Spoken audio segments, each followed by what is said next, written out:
Okay, just came outside here. I'm going to take a look around and show you all some of what I got working in my garden right now.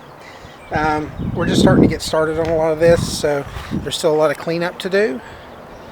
I just had a couple of years where I haven't really done a lot with the yards. There's a lot to get caught up with, and so I'll kind of show you what I've got started so far and some of the stuff that I've had here for a while. He's still dormant, but this is my fig tree. He's quite large. Got some new growth starting down here at the bottom. Some of the new growth here. The fig coming up from the ground. And then up along the limbs, and just now we're starting to get buds in the top. So if you take a look like here, you can see got some buds coming on. I'll have to cut the dead out of it, but usually I wait until it's fully kind of out so I don't accidentally cut some of the living parts on it. This has done really well for a fig tree here. Produces a lot of figs. Usually you can see some of the dead in there, but like I say, I'm going to wait to cut it out until we're ready to go. Okay, here's my staging area. I'm starting to put my pots together for my container garden. You know, it's still kind of a mess. Like I say, I've still got stuff out. I've got in these containers here, and then in this one here, I've got some things started. This one I've got turnips in coming up. You can see the little starts coming up in there. These I've got kale and collard greens, and then these are just, I think, containers of dirt. I'm doing all of my herbs this year in containers. So this was 1 square of parsley from Lowe's I got. And I divided up the plants in it because they put multiple seeds in. They all germinate. So instead of planting as one plant, I just divide up the 1 square. So I've got several parsley plants in there. And I've also got some oregano here that came up from the yard. I've had planted as it's just kind of been growing as a weed because I planted a few years ago.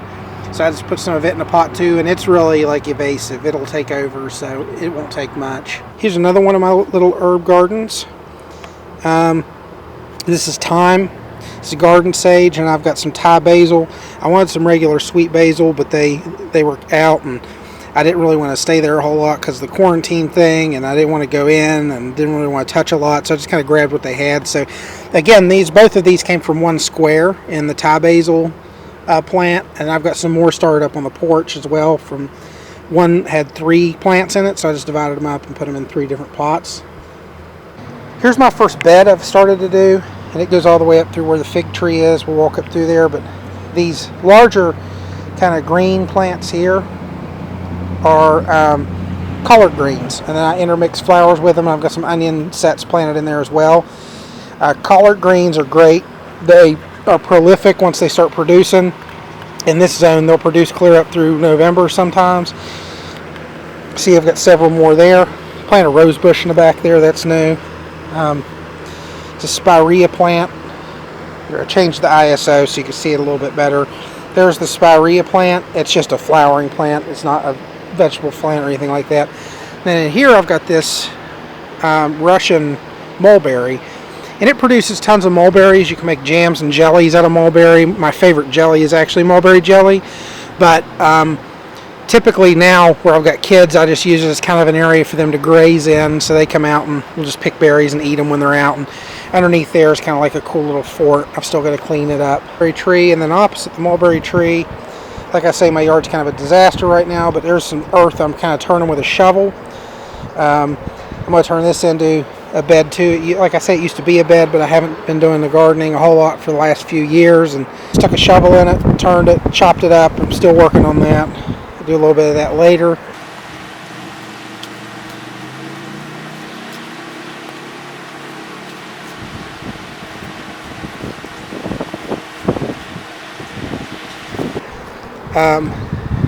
There's a cherry tree. Produces delicious cherries. I've got the last few years out of it. Yes, those cherries, usually we just use those and eat them fresh, give them to the kids. Kids like them real well. Those, we might be lucky enough to get some of those this year. Here's just another flower bed that needs cleaned out. Back there is some autumn joy coming up. You can see the autumn joy through those weeds. There. that just needs cleaned out. There's a spirea bush. It's just ornamental. Up here really needs cleaned out a lot too, but it will end up being mostly shade. So I'll probably just mostly mulch this. And this is a plum tree, but it's got some sort of blight in it. But I left it anyways. I kind of like it. Okay, and in this, I'm going to move all these. I'm going to dig these up and move them. But these are elephant garlic, which are actually in the leek family. So this time of year, you can dig these up and cook them just like you would leeks, like a big onion. They make a great soup. Mom made some leek and potato soup the other day with these at her house, and it was great. But if you let them set through the season up in about July, they get bulbs on these giant like garlic bulbs. It's a very mild garlic. It's not very strong. But these grow incredibly well here.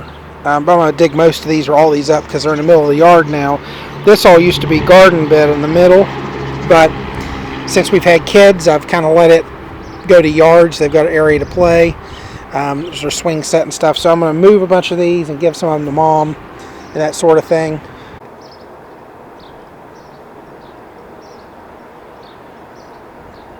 My little beds out front are a mess. See, I put some pea gravel down here for my pathway. Some more of that elephant garlic right there.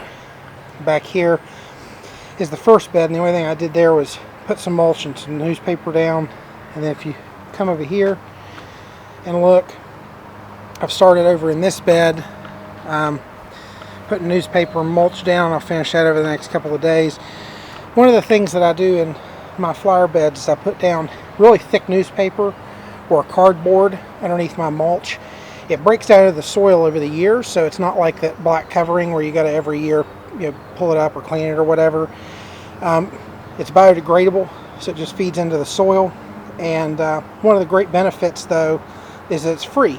So there's tons of it around. Usually I use cardboard boxes, but I don't have access to those right now where we're in quarantine and I'm out of work. So instead of that, I'm just using what I have, which is newspapers.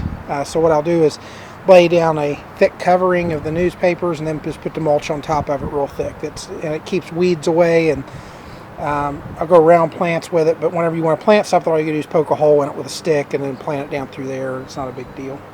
So yeah, as you can see, this bed's a little bit of a mess, so it does need some cleaning up as well. We're working on it. And up on our porch, we have a little fish tank. The kids have some tadpoles in. My parents, whenever they were cleaning out their Tetra pond, got about 4 or 5 tadpoles and put them in a bucket that they found and took them to my mother-in-law, who put together this great fish tank with some pond water in a bucket and sent it to us. And we went up to Kanawha State Forest one day and got another bucket of water from one of the creeks, just so we would have some fresh water from creeks and didn't have to use tap water with the chlorine or anything in it. And they're still doing pretty well. They're swimming around in there, you know. But it's something fun for the kids to come out and take a look at and spend some time with. And we got to explain to them how tadpoles work and how they turn into frogs, which is not something I really think they fully understood before. They might still not understand it, but at least they get to kind of watch the process, and I think it'll be a lot of fun for them.